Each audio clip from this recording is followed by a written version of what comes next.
So that thing's gonna run, not today, maybe this video, I don't know, but hopefully this video is gonna run. A couple things I need to do is finish wiring it up. Like I said in the last video, I've got these two connectors. I have no idea what it goes to. Got this big old thing that, I don't know. And need to get an intake on, belts on first, and then upper radiator hose. What else? Got to fix that hole right there. For some reason, this thing had two PCV valves on it. Not sure why.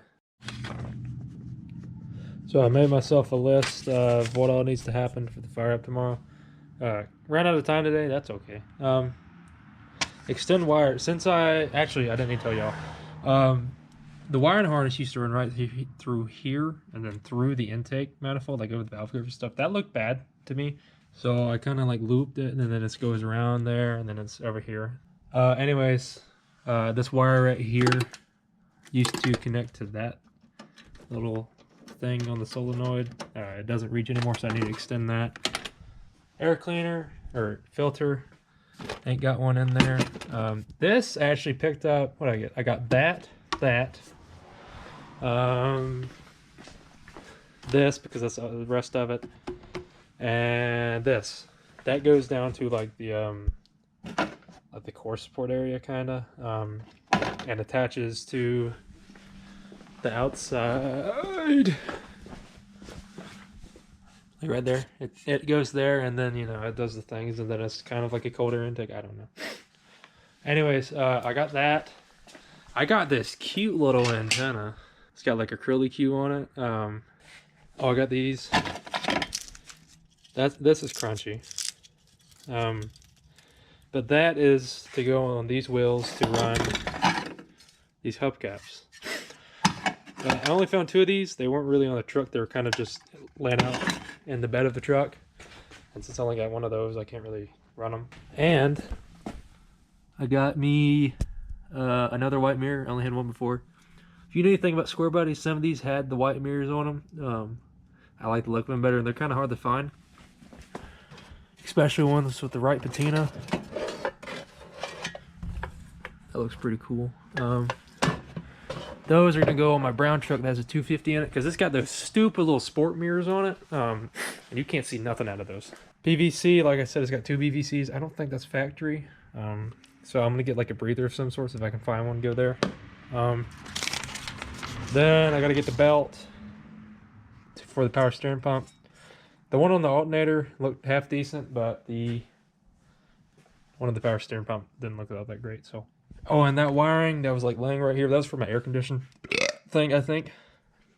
It would like went over here and then right there.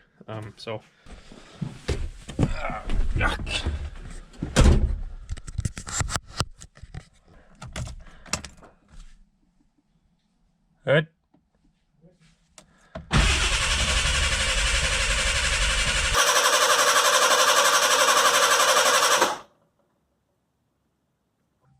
Count one more time, your battery's getting low. Is that backfire? Yeah.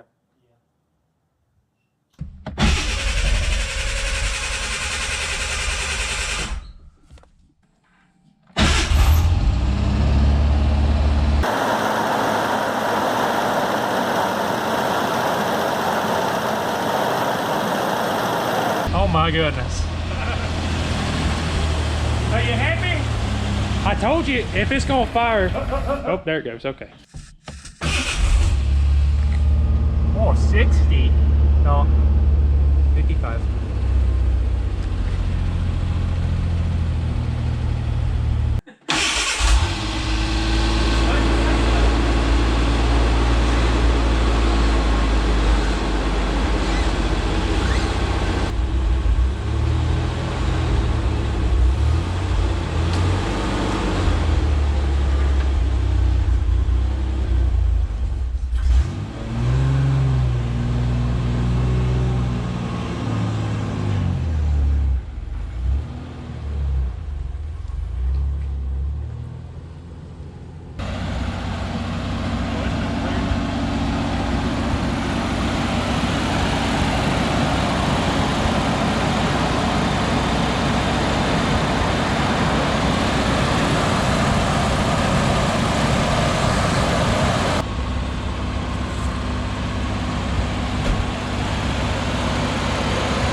saw yesterday that this runs,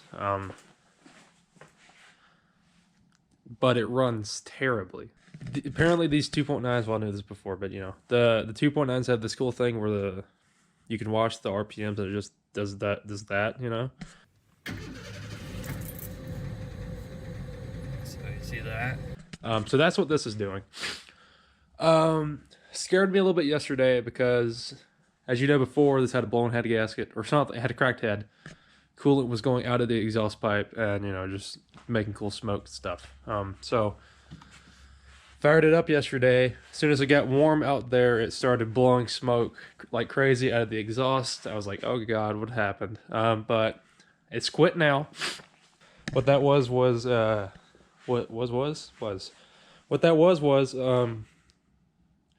coolant that was still in the exhaust burning out. So that can take a couple hours to do. So not too worried about that.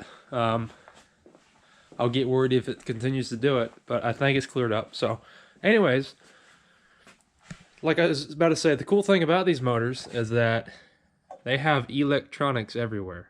So I'm going to be playing the game of running the thing down and trying to figure out what's wrong with it, why it's doing that, you know. So I got fuel pressure gauge. That was $150 to rent this.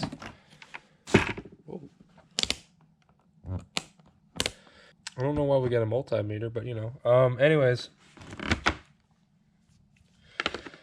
And I got an O2 sensor because I'm pretty sure the O2 sensor got fouled from all the coolant going through it, and then, you know, that just wasn't good for it. So pretty sure that needs replacing. That can cause some pretty funky stuff, so I'm going to start with that. Another cool thing is the clutch is going out, so it's going to need that. It's going to need attention there at some point. So I'm going to start with the O2 sensor. Probably going to have to jack this thing up and then crawl up under there. I didn't jack it up because I'm too lazy, and I kind of fit under here, you know.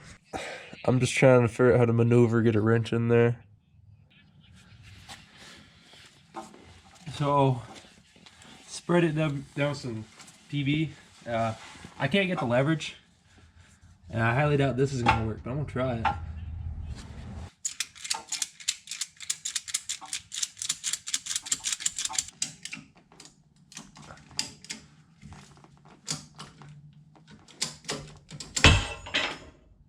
That either popped off or it moved. So it definitely didn't move. That's nice.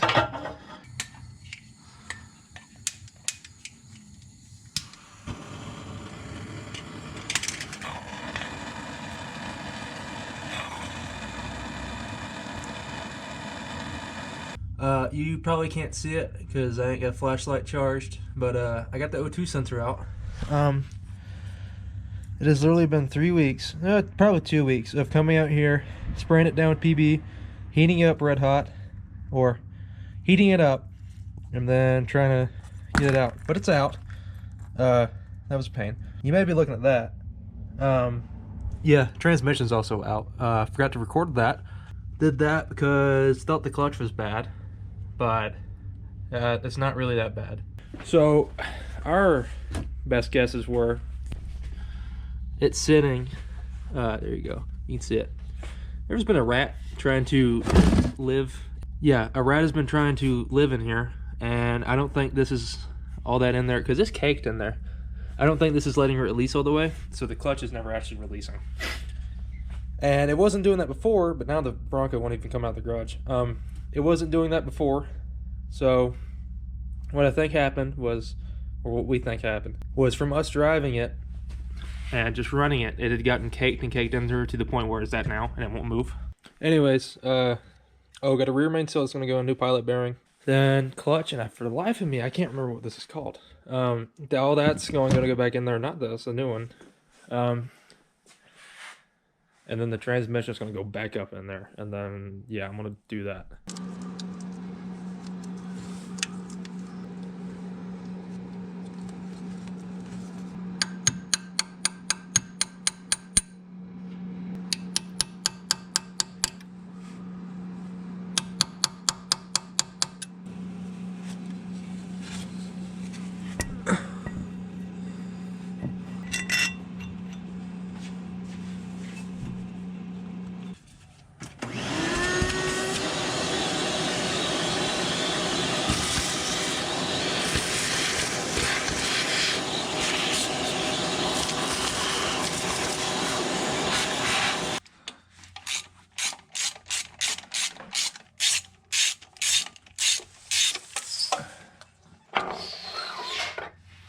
clean back there.